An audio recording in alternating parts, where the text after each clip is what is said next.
தர்கா கட்டி விடுவார்கள். உலாயிக ஷிராருல் ஹல்கி இந்தல்லாஹி யௌமுல் கியாமா, கியாம நாளையில அல்லாஹ்வுடைய படைப்புலயே மகா கெட்டவர்கள் அவர்கள். சொன்னாங்க கைருல் குருனி கரணி, சமுதாயங்களே சிறந்த சமுதாயம் எதிர்காலத்தில் உள்ள சமுதாயம். என்கிட்ட பாடம் படிச்சவங்கல்ல, என்னுடைய ஸ்டூடெண்ட்ஸ் எல்லாரும், என்னை பார்த்தவங்கல்ல, என்னை ஏத்துக்கிட்டவங்கல்ல, கஷ்டமான காலத்துல இந்த இஸ்லாத்தை தழுவுனவங்கல்ல, அதனால என்னுடைய தோழர்கள் இருக்காங்க பாருங்க, அதுல யாரு பின்னாடி தடம் மாறி விட்டாரோ அவர்களை தவிர, சில பேர் பின்னாடி வந்து முனாஃபிகா மாறி தடம் மாறி போயிட்டாங்க, அது ஏற்கனவே சொல்லி இருக்கிறோம். அப்படி போனவர்களை தவிர மீதி உள்ள சஹாபாக்கள் எல்லாருமே யாரு? நல்ல அடியார்கள் தான். சரியா? இந்த நல்ல அடியார்கள் இறந்து போனவன அவங்க நிலை என்னங்கிறதுக்கு அற்புதமான ஒரு ஹதீஸ் இருக்கு. நீங்க உங்களுக்கு தெரிஞ்ச ஹதீஸ், அதை வந்து வேற மேட்டருக்கு நம்ம தெரிஞ்சு வச்சிருப்போமே தவிர இந்த கோணத்தில் நம்ம தெரிஞ்சு வச்சிருக்க மாட்டோம். அது என்ன ஹதீஸ்னு கேட்டா, நபி ஸல்லல்லாஹு அலைஹி வஸல்லம் அவர்கள் வந்து 2 கபரை கடந்து போகிறார்கள்.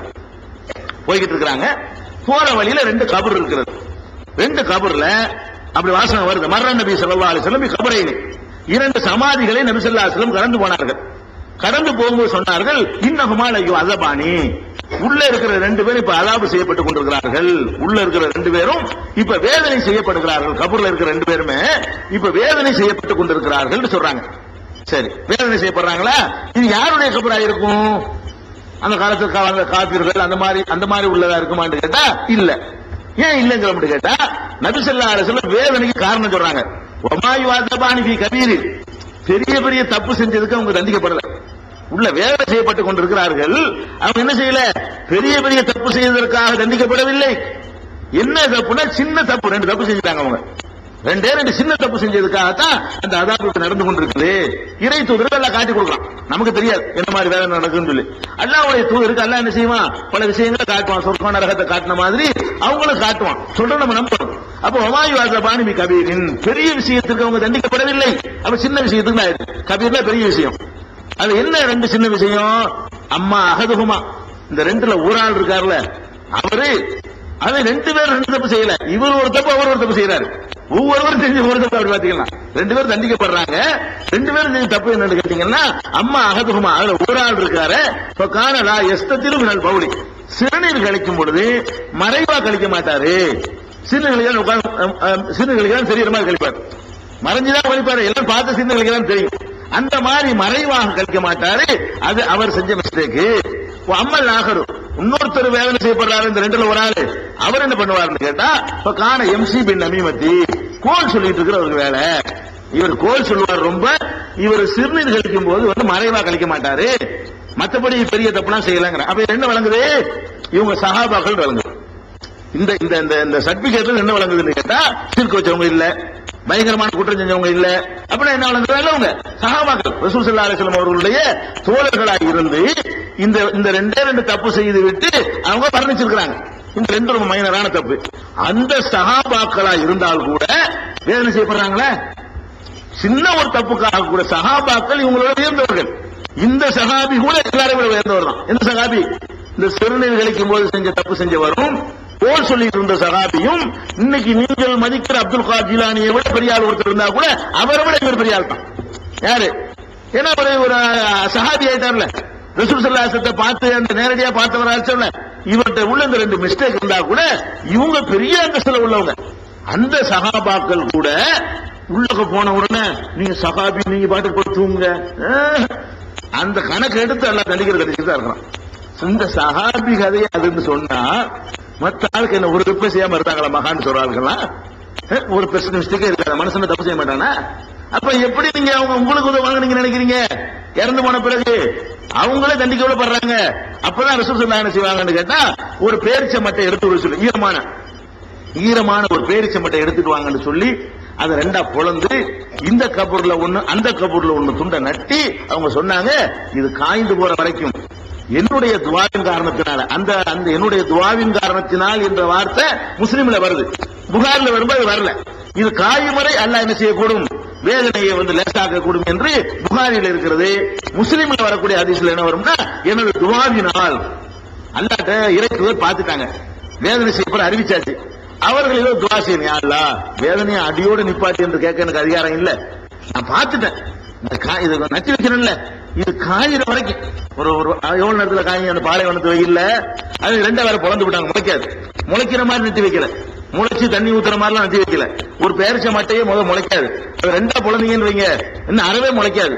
அது சீக்கிரம் காய்ஞ்சு போயிடும். அவ பார்த்ததுக்காக ஏதாவது ஒரு உப்பத்துக்கு செய்யணுங்கிறதுக்காக வேண்டி அந்த பேரிச்ச மரத்தை ரெண்டா பேரிச்ச மரத்தை இல்ல பேரிச்ச மரத்தினுடைய மட்டை தெரியுமில்ல, நம்ம பனைமரம் பார்த்தவங்களுக்கு தெரியும். பனைமரத்து மட்டை இருக்குல்ல, அந்த பனைமட்டை மாதிரி பேரிச்ச மட்டை வைங்களேன், தென்னை மரம் மட்டை மாதிரி இருக்கும். அப்ப அந்த மாதிரி மட்டை எடுத்து ரெண்டா பொழந்து இதுல ஒண்ணு அதுல ஒண்ணு வச்சுட்டு இது காயிற வரைக்கும் எல்லாம் என்ன செய்வான், வேதனை லேசாக கூடும் என் துவாவினாலங்கிறாங்க. இது காயிறதுக்கு என்ன ஒரு 8 மணி நேரம் வச்சுக்கிறோம் அதிகபட்சமா போனா, அதை ஒரு 2 நாள் வச்சுக்கிறோமே. அல்லாஹ்வுடைய தூதர் பார்த்ததுக்காக கூட அதுக்காக வேண்டி இந்த துவாவுக்காக வேண்டி ஒரு 2 நாள் அல்லாஹ் என்ன செய்யறான், ஒரு சின்ன சலுகை கூட அப்புறம் கண்டினியூ ஆயிடும். 2 நாளைக்கு லேசாகும் சொன்னாங்களே தவிர இந்த தப்புக்கு அந்த கபர்ல கொடுக்கிற தண்டனை இருந்துகிட்டே இருக்குங்கிறாங்க. யாருக்கு? சஹாபாக்களா இருந்தால் கூட, மைனர் மிஸ்டேக் செய்தவர்களா இருந்தால் கூட அல்லாஹ் கபருக்குள்ள என்ன செய்யறான், தண்டனையை கொடுத்துக்கிட்டு இருக்கிறான்னு சொல்லும் பொழுது மற்றவங்க எப்படி உங்களுக்கு யார் யார் நம்ம துவா செய்யறா, யார் யார் நம்ம கூப்பிடறான்னு கவனிச்சிட்டு இருப்பாங்க. அங்க இருக்கிற பாத்தீங்கன்னா எந்த மகான் நம்மகிட்ட எவன் நேச்ச வைக்க வருவான், இவன் போர்வையை பார்த்துவான், இவன் காணிக்க போடுவான் பார்த்துட்டு இருப்பாரு. அவர் கதையே ஆட்டம் போடுறது உள்ளக சஹாபாக்கள் கதை இந்த கதையா இருக்குது அப்படின்னு சொல்லி ரசூல் ஸல்லல்லாஹு அலைஹி வஸல்லம் சொன்னதை நம்ம என்ன செய்யறோம், புகாரியில் அப்படி சொல்றாங்க, அல்லஹு யுஹஃபஃபு அன்ஹுமா, இவர்களுக்கு லேசாக்க கூடும், மாலம் எய்பசா, இது காஞ்சி போகாத வரைக்கும் லேசா கூடும், ஆனால் ஆவலாம் கன்ஃபார்ம் கூட சொல்லல.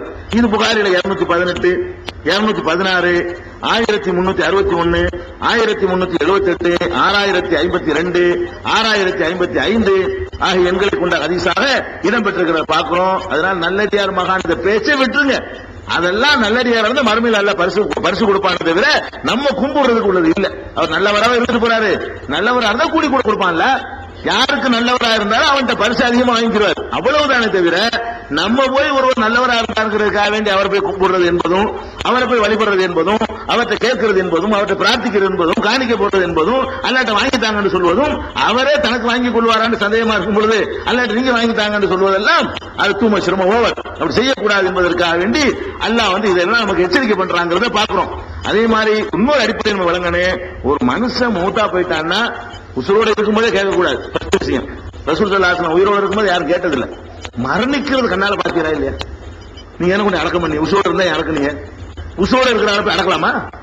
அடக்கலாம் கிரிமினல் கேஸ் போட்டுவானுங்க. நான் உசுரோட இருக்க கூட புதைக்க முடியுமா? என்னை புதைக்கிறாங்க என்ன செய்யணும், டாக்டர் சர்டிபிகேட் கன்ஃபார்மா ஆஸ்பத்திரியில் கோமாவில் கிடந்தா கூட அடக்க முடியாது. கோமாவில் இருந்தா கூட டாக்டர் சர்டிபிகேட் பண்ணும், கோமா இல்ல ஆள் முடிஞ்சிருச்சு கதை, கோமாவே அடக்கிறதுக்கு குற்றம் அந்த நாட்டில். அப்படிப்பட்ட ஒரு நிலையில நம்ம ஒரு ஆளை அடக்கப்பட்ட நாகூர்ல இருந்து அடக்கம் தான் பண்ணி வச்சிருக்கு, ஏர்வாய் அடக்கம் தான், உலகத்துக்கு அப்புறம் உள்ள அம்பிட்டு பேர் அடக்கம் தான் செய்யப்பட்டிருக்கு. மூத்தா போயிட்டாங்கல்ல, மூத்தா போனனால அவர் மூத்தா போன பேர் சொத்தெல்லாம் பங்கு வச்சுக்கிட்டியே, உசுரோட இருக்கிற ஆள் சொத்து பங்கு வைக்கலாம?